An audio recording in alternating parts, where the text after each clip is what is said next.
Good morning, guys. Happy Monday. Let's wake up to neighbors, man. Namaste. God bless. How are all of you? Hold on, Mr. Fix-It here. Mr. Fix-It. I hope you guys had a great weekend. I couldn't wait to share this stuff with you guys, and I'm going to get right into it because this perplexed me for the longest time. This thought process that they were ingraining into us when we were kids, man. But I'm going to get right to it. I'm going to start with that old philosopher Seneca. And it really hit home with a lot of you guys because we were brought up with this axiom of acting one way, thinking it's going to be okay, when really it's detrimental to our wholeness, ourself. So here we go. Seneca said, we are often more frightened than hurt, and we suffer more from imagination than from fear. That's from my buddy Seneca, that kind of Greek philosopher a couple thousand years ago. Now the quote box today, because I'm going to get right to it on that part, because if you guys can understand what they were trying to tell us, the writers back in the age, man, you'll realize why certain things are happening, why certain things aren't happening. It all comes down to thought. These guys didn't articulate it. Actually, they did articulate it in their own way, but we just took it in a different way. So out of the quote box today, what you live in is what you bring in. And that came from, I had this vision in my head the past couple, 3 days of a sword. Yeah. What did I think about a sword? I don't know what that triggered, but the quote came into my head. Whoever lives by the sword will die by the sword. And here I am, brought up with a dad who was a deacon, and basically the Bible is threatening us. And I was taught they were threatening you when you get your judgment and all this stuff. I was saying, wait a minute, this is supposed to be a love thing and not a judgmental or threatening thing. So when I really took to heart what they were trying to say and really broke down each word, what these guys were saying is the sword an agency or instrument of destruction. Well, what's an agency and instrument? We're an instrument. Our body, our mind, we're an instrument of creation. What they were talking about in sword, as they were saying, the sword of the Spirit. And these guys put it in these metaphors in battles and with devils and all these things. What they were telling us is, Meatball, what are you thinking about?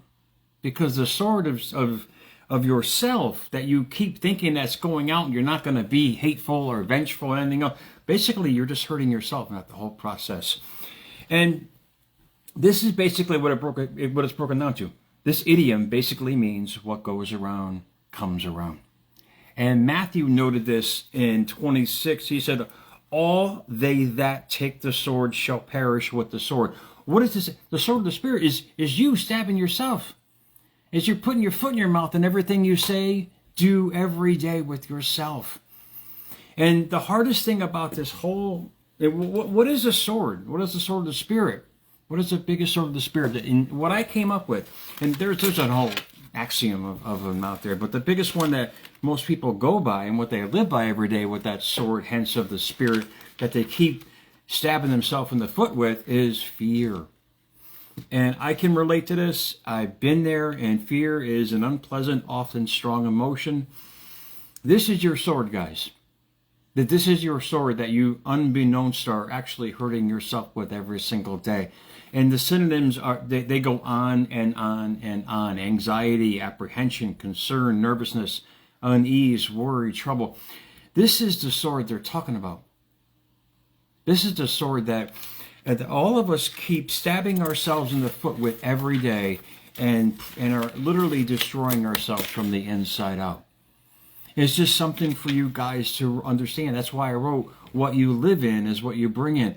What you live in every day in those thoughts of anxiety, apprehension, concern, nervousness, unease, fear, worry, or trouble is your own sword.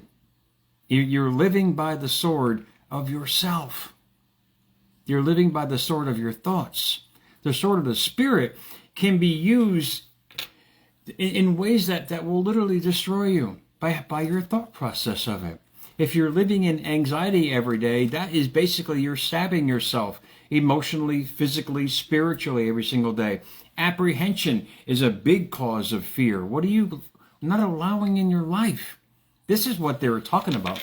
This is what they're actually mentioning so beautifully, but the problem is it was articulated throughout the millennia in all different ways as a judgment. Hence, if you can't hurt anybody, they forget about ourselves. Because if we're at peace, if you're at peace with yourself, if you're at peace with life in general, why would you want to hurt anybody? Think about it. Well, ask yourself the question. Hurt people will always hurt people. And if you're at peace with yourself, if you're at peace with life, if you're at peace with who you become as a person, there is no need to even think of hurting anybody else, because you're in this amazing life that you're creating every day. A lot of us have forgotten about that. Fear, if you're living in concern or nervousness every day, what's eking at you? These are the questions you got to ask yourself, Meatball. Well, why are you unease with yourself? Why are you worried about everything? Why are you troubled with life itself? These are the questions that you ask yourself, because this is the sword of spirit that you're living by every day. And you unbeknownst, are actually hurting yourself in the process. It's just something for you guys to think about. Emerson said it beautifully. He said, do the thing you fear, and the death of fear is certain. In other words, if you keep living in anxiety, apprehension, concern, nervousness, unease, worry, trouble, that emotion of fear, you can only create more of it. And if you live by the sword, you're going to die by the sword. In other words, anxiety, what can happen with anxiety? So many things that are detrimental to your health and well-being. Apprehension, the regret and the guilt that you're living in every single day. Does all this make sense? I mean, this is what they were talking about. It's something for you guys to really sit back and really think about what you're thinking about.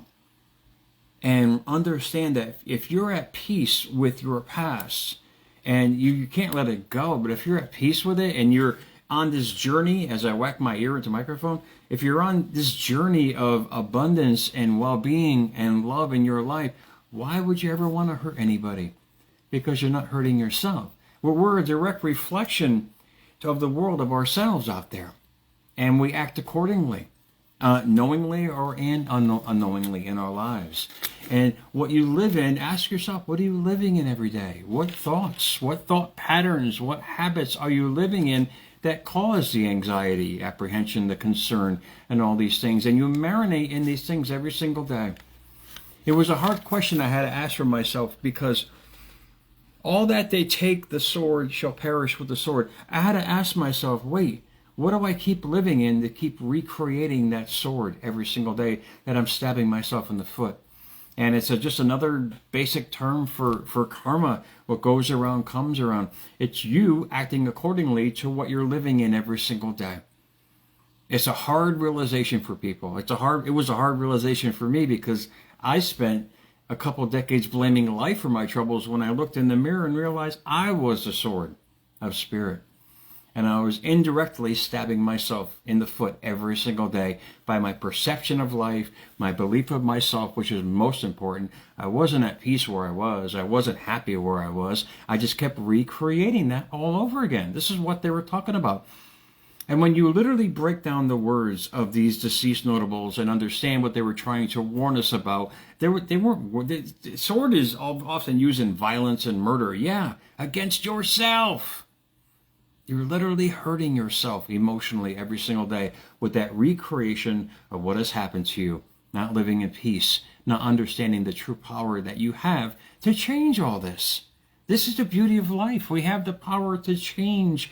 If we change what we think about, literally, we change what we bring about.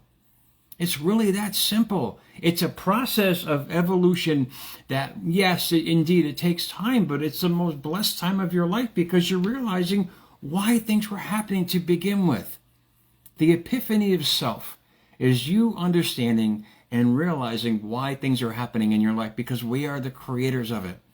Believe it or not, and I bring these words to America's Mentor every day, because Scripture, and however way it was interpreted, was brought to us by people who meant well, but in essence they were scaring us and they were inspiring us.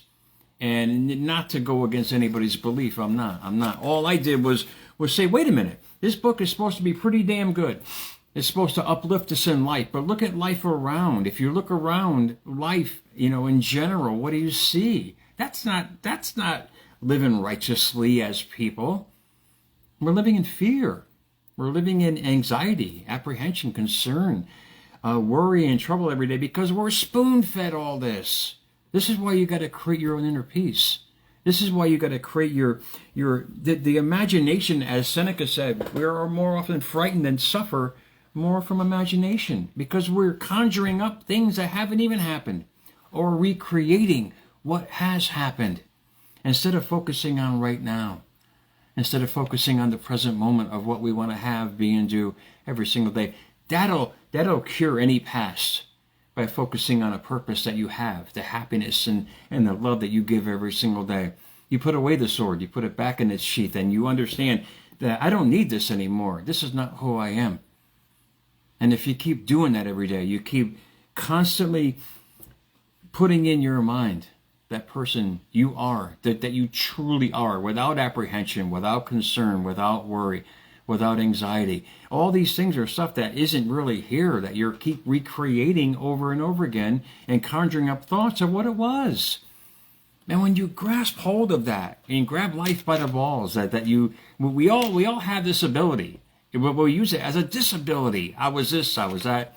This happened to me, that happened to me. And if you keep reiterating that, you're going to keep recreating that. Hence, you're going to pull the sword right out and you're going to keep stabbing yourself in the foot. The body can only take it so much. The mind is an amazing tool. It really doesn't get hurt because it doesn't care what you think. It's not biased. It'll give you what you speak. It'll give you the life you want if you keep reiterating that life. The body can only take it for so long. And after a while, it's going to start breaking down, in essence, with disease and sickness and ill health and all these chronic illnesses that are happening in life are all just conjured up thoughts throughout the years that are perpetuated into our physicality.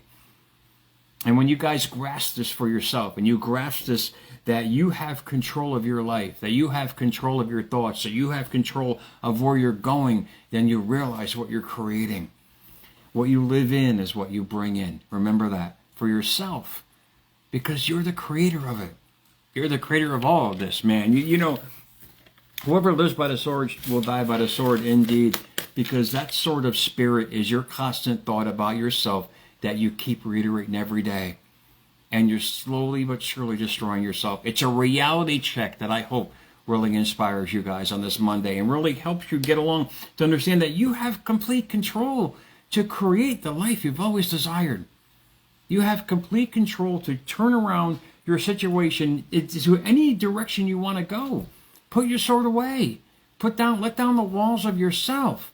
Realize, yes, if you want love, you've got to give it with all your might. You want success, you've got to give it with all your might. What goes around comes. Remember that. If you're apprehensive about doing anything in your life, remember what goes around comes around. So if you're afraid to send it out, it's going to be afraid to come back to you.